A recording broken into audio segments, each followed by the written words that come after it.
Hey everybody, welcome to the Unsung Podcast. Today I have an amazing guest with me that I met through the Brothers Path page with Kevin Smith's creation. Reached out to me yesterday and his story, holy shit, it hit me like a ton of bricks. So I'm like, man, we gotta talk. So Adam, welcome to my little show here. It's a pleasure to be here. You're putting some awesome content out there, and I'm glad to be part of it. So Adam is correct me earlier, three-time world powerlifting champion. Um, just insane. I'll let you tell your story, but he's had two pretty horrible diagnostics and came through them and just still kicking ass. So I'm like, let's go. Let's tell my people a little bit about yourself here. So I was pretty much an average Joe up until the point where I found out that I had cancer, specifically called chronic myeloid leukemia, which basically means that my white blood cells were being created out of control. It was like someone had put the pedal to the metal on the creation of the white blood cells, and I was literally being suffocated from the inside out. Um, I had over 50 times the amount of white blood cells in my bloodstream that you normally see, and as a result, the red blood cells were kind of getting crowded out, and I wasn't able to get oxygen. So before I knew that, I was just like an office jockey doing nothing, and I'm like, oh, don't feel like I'm really in really good shape. So maybe I'll start going for a run at lunchtime.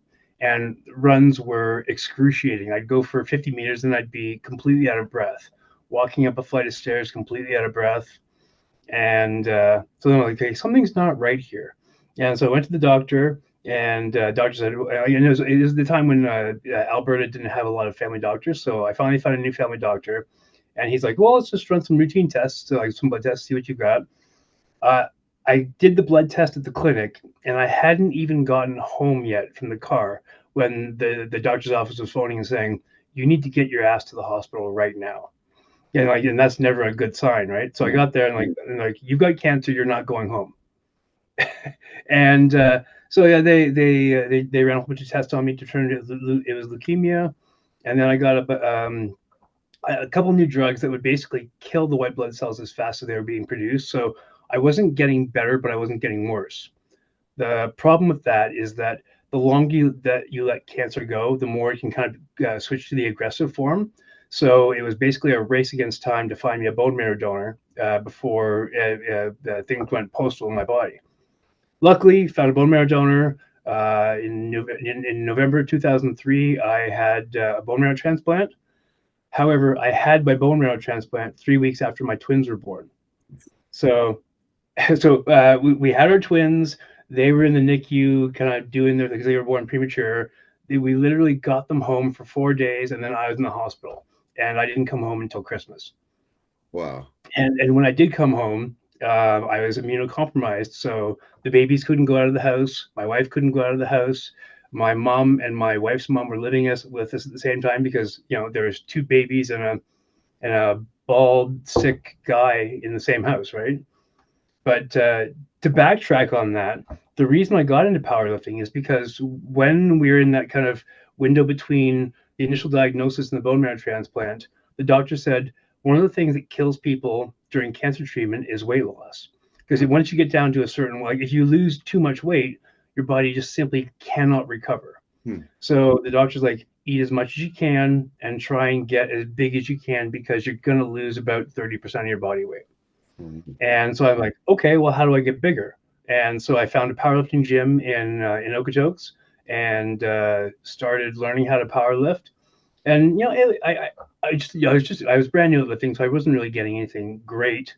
But after I got out of the hospital and kind of sat around the house for 6 months, my wife looked at me and said, "You're you're stuck. You need to do something." And I said, "Well, what do I do?" And she goes, I've never seen you happier than when you've been powerlifting. So why don't you go back and do that?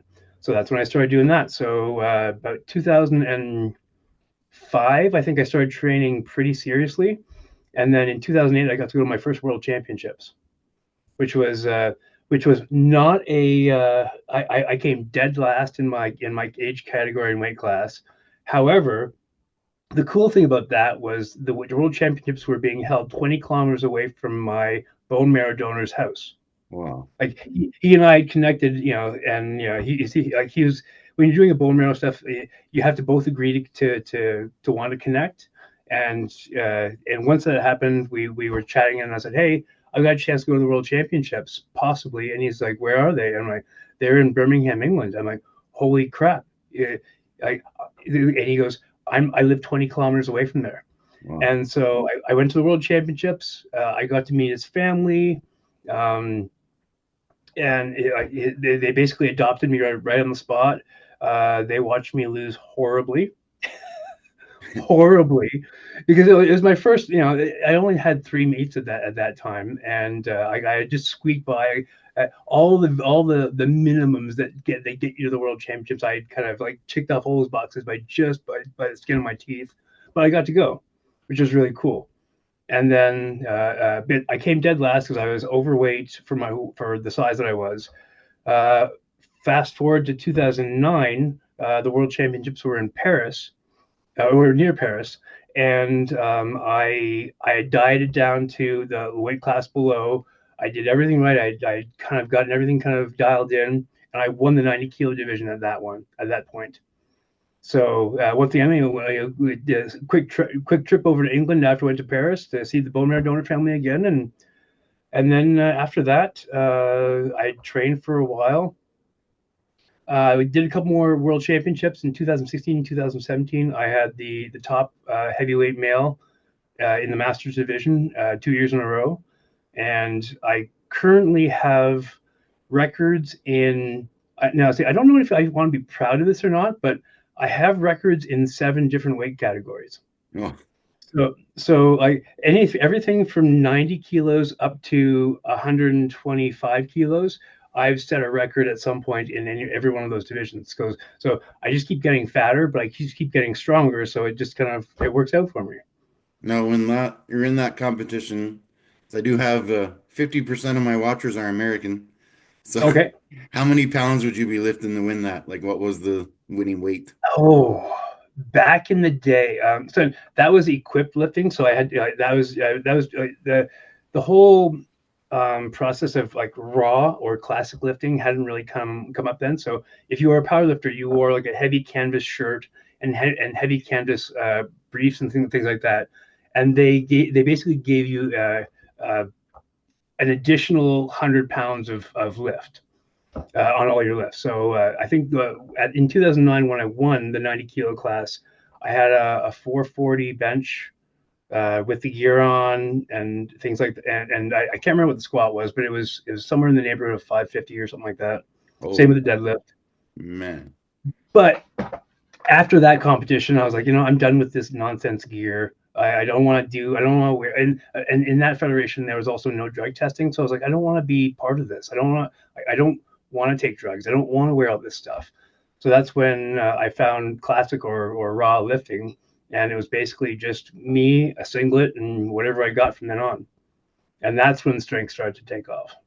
Wow. But So you come back from this diagnosis, you do this, get win this world champion. When did you yep, get a second cancer diagnosis? Like, that was 2021. So in 2021, there's a little white dot on my tongue, and my wife's like, maybe you should go to the dentist and get that checked out. And once again, he looked in my mouth and went, we need to get that biopsied. Got it biopsied. This was at the tail end of COVID, so trying to get testing was difficult. And it turned out that I had oral cancer. And one of the fun things about cancer treatment is that no one tells you this, is that the treatment that you get to cure cancer actually causes cancer. So, well, I mean, like your choices are either death or an extended period of life for who knows how long, right? yeah. So, like chemotherapy is rough, and it basically set me up for a higher risk of future cancer going forward. So, yeah, found out that we had it was called squamous cell carcinoma, and they had to remove a third of my tongue. Nice little uh, uh, what's it called? The Gaelic smile or whatever you want to call it. Yeah. Or they opened me up right here, And then to rebuild the volume of my tongue, they took a portion of my arm right here and all the veins and arteries in here and plunked it back in there, hooked that to my tongue. And then I had 6 weeks of radiation treatment that basically were they bolted me to a table with a giant mesh clamp, and I'd sit there for probably about half an hour to 45 minutes a day Ugh. while they locked my head in place and had a big plastic tube in my mouth to keep my jaw open. They had to line it up really, really carefully because when they're shooting you with radiation, they want to make sure that they're shooting the same spot over and over again. So they have to make sure everything's lined up. But my tongue developed massive sores. All the skin on my tongue fell off. I lost my taste buds for 2 years. Yeah, it was not pleasant. But I got back. I got through that again, and then once again, my wife was like, "Okay, Adam, it's been a year and a half, and you're moping around, and you're you're basically depressing everyone around you. Go back and do what you love." So what was it? It was late 2023. My niece was actually getting into her first powerlifting meet and said, "Hey, Uncle Adam, can you help me in my first powerlifting meet?" I was like, "Sure, no problem." I haven't been back in the sport for a while, and I got back in there, met a bunch of friends that I hadn't seen in a while, and went, "I really kind of want to try this." So 2024, I was back at it, and in June of this year, I did a personal best bench press. I've never ever touched this weight in my entire life up until this age of 480 pounds, Good Lord. and which set the open provincial record. So at 49 years old, after two rounds of cancer, I am the best bench presser in Alberta for my age and weight class. That's Or insane. not just for my age, but for all ages. You know what, man? The day that you reached out to me and said you'd be interested in coming on and talk to me, I was literally 2 minutes before I got your message. I was reading some post on the Calgary Rant page about someone complaining about too much butter on their bagel, and I'm like holy shit, right? I mean, me myself, of course, I have half a muscle in my leg from my knifing incident and stuff. It doesn't bug me anymore, but Yeah. like I never let that, people read people posting F my L, frick my life. I'm not gonna say the F bomb, but whatever. But Yeah. man, like then you tell me there's a third time you had this bout with whooping cough, almost died again. Like Yep. holy shit. So after the June's competition this year, I qualified to go to Costa Rica to represent Canada at the North American Championships. There's there's the International Powerlifting Federation, which is basically the biggest federation in the whole world, and then you have the NA. I want to show you the NAPF, the North American Powerlifting Federation, which is just kind of like a subset of that group. Same rules, but it's just for North America and some Central America. And I actually qualified to go to Costa Rica and represent my country. And in July, I started feeling kind of crappy, and it got worse and worse and worse. And go to the doctor, and once again back in the hospital with whooping cough. And as an adult, nobody tells you that whooping cough can be fatal. Hmm. And what happened to me was about 10 to 15 times a day, I would cough to the point of unconsciousness. So I'd cough, cough, cough, cough, and then knock myself out. Um, it's basically the end of January right now, and I got diagnosed late July last year. I'm still like when I wake up in the morning, I still cough for 5 minutes. I cough to the point of nosebleeds. Um, During the worst of it, I'd cough, cough, cough, and then I'd knock myself out, and I'd wake up, and I would have crashed into a table, or I would have fallen down the stairs, or things like that. I think I had 2 or 3 minor concussions. I broke these glasses twice from smacking my face into a desk. Um, the fun part was when I started to get nosebleeds every single time. So I'd cough, cough, cough, knock myself out, wake up on the floor, covered in blood. Blood's on the floor, blood's all over me. I'm not sure if it's coming from my nose or my head or my arm or wherever I hit, but because of the whooping cough, I couldn't go to nationals, and which was in September, and the nationals was the qualifier for the World Championships this year in Norway. So because of whooping cough, I couldn't go to Costa Rica. I wasn't able to go to nationals, which meant I can't go to the World Championships this year in Norway. And I'm from like my heritage is from Norway, so it was going to be really cool to be 50 years old in a new age bracket, strongest I've ever been in my like country of origin, let's say. And even though I've never been to Norway, it would be, I have family members over there I've never ever seen. I was like, oh, this is gonna be fantastic, and all of that got completely wiped out. And so I moped around for a bit more, and then once again, my wife kicked me in the ass and said, "Get off your ass. You got sick, tough shit. Get on with your life." Well, So I have a badass wife, basically. oh man, I can tell. She should be like a motivational. She's getting me fired up just listening to you talk about Yeah, but you can tell, like every time I have a major illness, there's a little splotch of hair that's gray, and then next time I got sick, the splotch got bigger. Next time I got sick, splotch gets bigger. I've been told by my wife that if I ever die, she's going to kill me. her. So that is the new mission. The new mission is don't die, and maybe if I'm lucky, get a 500-pound bench press out of me before the end of the year. Because that Unreal. was kind of that was a goal I always had. Is like once you turn 50, it would be really cool to have a 500 at 50. So that's what we're working to right now. You know what? I turn 50 in August myself. Um, Maybe about 10 years ago, I had a friend of mine. I was 9 pitchers of beer into my 6 nights a week drunk fest, and everyone, I was a sad clown. But this lady, she saw through that. So you got to hang on to people that can see through that stuff because they're the ones that Yep. she hauled me into a booth with 2 pots of coffee. I'd never seen this lady mad in my life. She had the voice of an angel. She said, if you don't smarten the hell up, you're not going to see 50. Yeah. And when I quit getting drunk, I used to still get drunk on my birthday. It was my one day of the year when I'd still tie one on. And then 3 years ago on my birthday, she passed away. Oh. Um, so I haven't been drunk since. This year when I turned 50, I'm getting, well, her husband together and all my old karaoke friends together, just having a nice sober celebration, actually in Okotoks. So Mhm. I'll be sending you the invite. Maybe all my listeners out there. I'll, I am there. I am definitely there.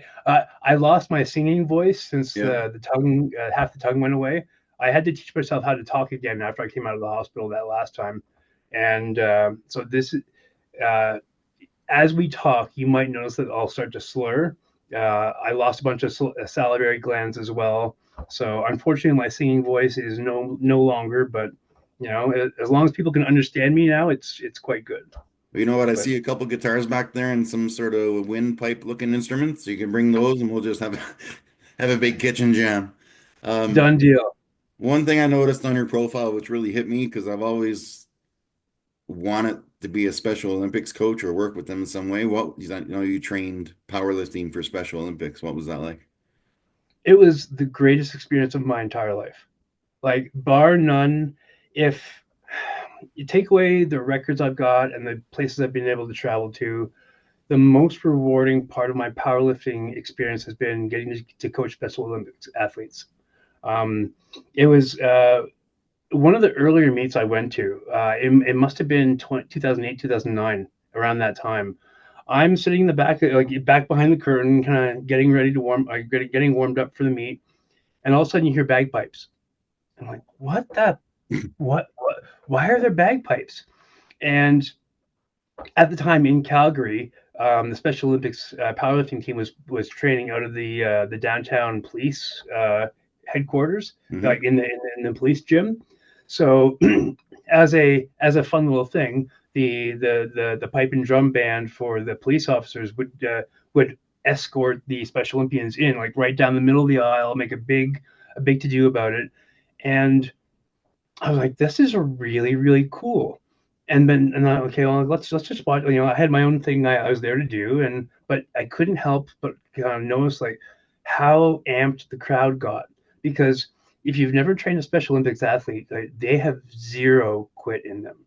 I have never ever, and I will say this up and down as much as I can, the most dedicated athletes I've ever worked with have been Special Olympics athletes, Well, because they've been kicked in the butt over and over and over again. And then here's something where it doesn't matter. The only thing that matters in powerlifting is, like, how do I put this properly? At a meet, if you see a guy smoke a 600-pound squat, you go, yeah, not bad. But the loudest cheers I've ever heard is, like, well, for example, I saw an 85-year-old lady. She deadlifted 135 pounds. Not a big deal, but it took her 15 seconds to do it, and she did not quit. And the wow. crowd is losing their shit the entire time, because it's the effort, right?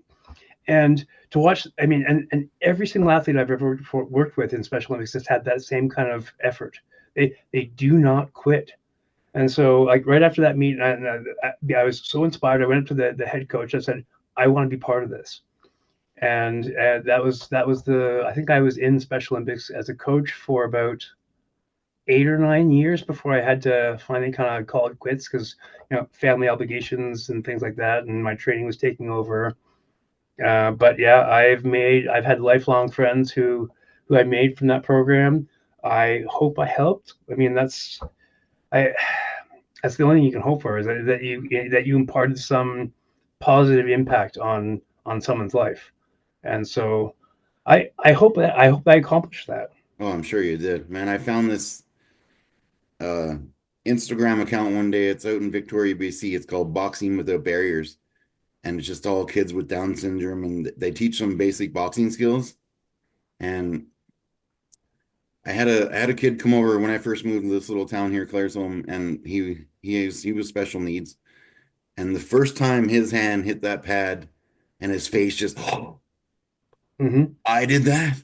I made that sound, but he moved away, but didn't end up coming back. But that one class I did with him, man, that was probably the most amazing thing. And I watched those kids and just, I got to try and get the founder of that program on here too. I just thought of that now. Boom, mine. But Yeah.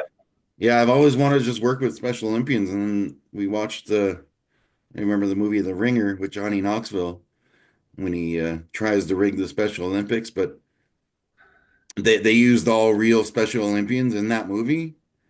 And And I would imagine that they asked the Special Olympics athletes to hold back too, because, like, it's people have the wrong opinion. It's not a lower quality of athletics. no, I have seen Special Olympics athletes deadlift 600 pounds. I have seen Special Olympics athletes on the baseball team smoke homer after homer after homer after homer.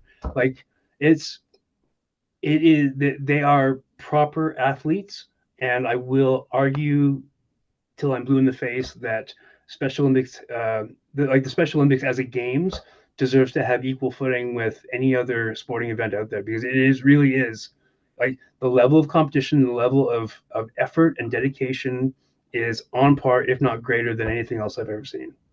I remember about 3 years ago, I went with a military friend of mine that played sledge hockey. He lost both his legs from the knees down. He's like, "Man, you got to come try this." I'm like, "Yeah, okay, it won't be that bad." And 20 minutes in, I was gassed, You're done. Yeah, like exactly. done. And these Yeah, guys are just skating circles around me. And I'm like, man, like it just hits you. Like you just, oh, you don't get it until you go yeah. try it. But Well, if I may kind of just add a little story here, sure. I volunteered to be the head coach for the powerlifting team for the national games twice, and one of the athletes that we had, um, he was I don't know if like, at the time it was classified as Asperger's.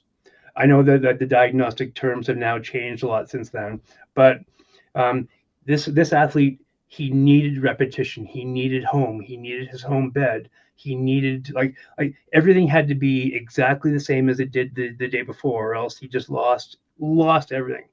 And, like, the first time we took him to Ontario, we really struggled, because he he'd never been away from his parents before. He'd never been out of his house before. He'd never been kind of on his own to that degree. And it didn't go very well at that games, but we went back to 4 years later. We went to the next national games, and he crushed it.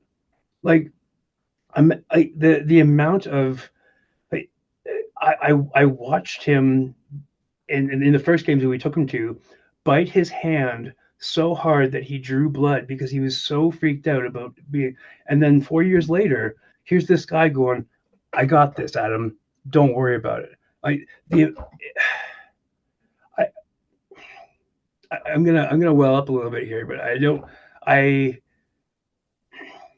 Everyone should at some point try to be a special Olympics coach. You don't need to have a particular expertise. You just have to be there, willing to help and willing to be there for somebody. It the only limiting factor that I've seen of the Special Olympics program is the lack of volunteers. If there were more volunteers, they could build that program up to be epic. But Yeah. as it is, you can only have so many athletes for so many volunteers. And if you don't get enough volunteers, you can't have a big program. And so the lack of volunteers basically dictates who can participate and who can't. And that's a shame because some people don't get to compete because there aren't enough volunteers in place. Well, Like my youngest kid is about to go away to university next year, and as soon as they're gone, I'm back in the Special Olympics program because that's now I have the time again to kind of be like not just a dad. I can be things to other people again, and I want to go back into it because it really was that rewarding. well, in the description for this episode, I'm going to add a little section to get a plea for volunteers for the Special Olympics. Yep. Let's see what happens. Man, I'm telling you, you're such an inspiring dude. I'm so glad you reached out to me. We're gonna follow up with you at the next World Championships, wherever it is. If I can get there, we're gonna do this, and maybe I may even try powerlifting. I don't, but Well, but then like the cool thing about powerlifting is that you don't need to have a 500-pound squat before you started. yeah, Nobody cares. Like I was saying before, nobody cares how much you can lift. It's a matter of did you give everything you had on the platform? If you did, everyone will recognize that you're putting the effort in, and everyone will be supportive. I've rarely ever seen a negative. Oh, look at that guy. That guy can't lift. No. It's always been, hey, you did an amazing job. Is this your first meet? Come on, you're with me. I'm gonna help you through all the backstage stuff. I've never seen anyone kind of go, no, yeah, I'm gonna leave you in the dust. Yep. well, you know what? I have a almost 100-pound black lab who I call my weighted blanket that licks me. Yeah. I can lift her off me in the morning, You're no doing problem. the canine curls. I've got one more question for you here that I ask all Yeah. my guests. And here's your scenario: 100-meter dash. You can walk, run, doesn't matter. Pigeon carrying contest. You start off with unlimited pigeons. At the end of the 100 meters, how many do you think you have in your arms? I've got one in this hand and one in this hand, and I crossed the finish line and I dropped because I have no cardio right now. Oh, there's pigeons everywhere. I've completely abandoned the cause because about 50 meters in, I realized that I have no oxygen left. And yeah, if you get me across the finish line with more than one pigeon, it's a miracle. So if people want to find you to follow along your journey, I'll fire your links in the description and Yep. we'll go from there. But I'm definitely going to put in this plea for Special Olympics volunteers because that hit me, man. I don't know. Yep. It is one of the most worthwhile things you'll ever do.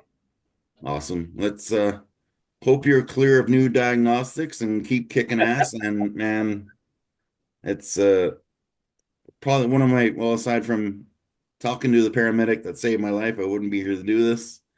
Um, People like you reaching out to me is why I started this. I mean, my story's been all over the place. I'm not worried about that. I want to give everybody a voice from all over the. I've got a guy coming on from East Africa. I've got 2 followers in Australia, so I don't know. It's Very cool. Well, yeah, like I said before you started recording, you're very good at this. Like this, uh, if it takes a lifetime to find your niche, you've found it. I know for a fact this is what you were meant to do, and you need to keep doing this as much as you possibly can. Well, you know what? The trolls used to give me really bad anxiety attacks where I'd lose sleep.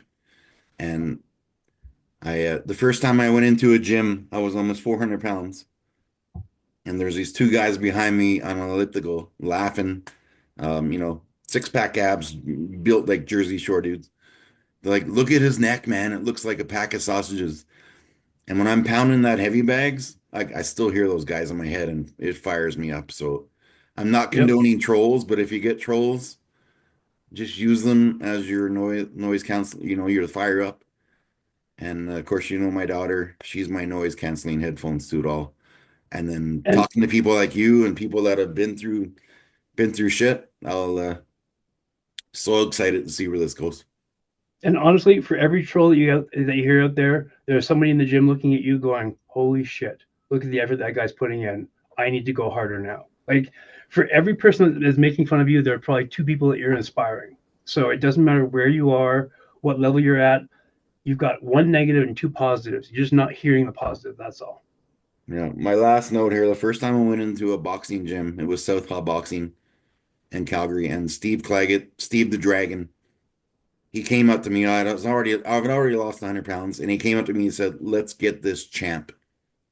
And those words, they're permanently imprinted in here. I'll never forget it. So, you Mhm. ever see someone out there struggling, or just be kind, and good shit'll happen. That kind of stuff sticks with people. Yep, absolutely. All right, man. Thanks for coming on with me. And like I said, if you want to follow Adam's journey, I'll be putting all of his links, and I won't put his OF in the description. No, that's That's some premium content right there, I tell you. all right, man. Have a great day. You too.